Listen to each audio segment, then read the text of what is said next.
சிறகடிக்க ஆசை பிரமு மீனா கோவப்பட்டு பயங்கரமா சண்டை போட்டுக்கிட்டு இருக்காங்க சிந்தாமணி கிட்ட.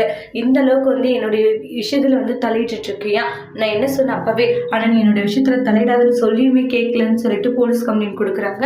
அப்புறம் கோவப்பட்டு சிந்தாமணி கண்ணத்துல பல்லான்னு இழுத்து விடுறாங்க. அப்புறம் மீனா வடிக்க வரவும் மீனா கையை பிடிச்சிடாங்க. இங்க பார், இனிமே நீ என்கிட்ட வச்சுக்கணும், அதுக்கப்புறம் வேற ஒரு மீனாவை நீ பார்க்க வேண்டியதா இருக்கும்ன்றாங்க.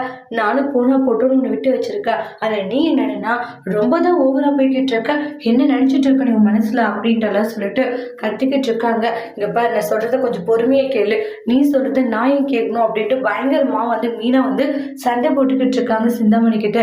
சிந்தாமணி வெளியே ஃபர்ஸ்ட் நம்ம சும்மா விட போறது இல்லைன்றாங்க. அதுக்கு நீ வெளியே வந்தா தானே நீ பண்ண தப்புக்கு உள்ளவே தண்டனை அனுபவிக்க வேண்டியதான்றாங்க. சார், இவ்வளவு ஒரு 6-7 வருஷத்துக்கு உள்ளவே வச்சு இது பண்ணுங்க, அப்பயாச்சும் புத்தி வரத பார்க்கலாம் சொல்லிட்டு போயிடுறாங்க. சிந்தாமணி அதனால ரொம்பவே கோபமா இருக்காங்க. மீனா, கண்டிப்பா உனக்கு சும்மா விட மாட்டேன்டி, உனக்கு சரியான ஒரு பாடத்தை கற்றுக் கொடுக்குற அப்படின்ட்டு சிந்தாமணி ரொம்பவே டென்ஷன் ஆகுறாங்க. அதோட இந்த ப்ரமோவை முடிச்சிருக்காங்க. தேங்க்யூ.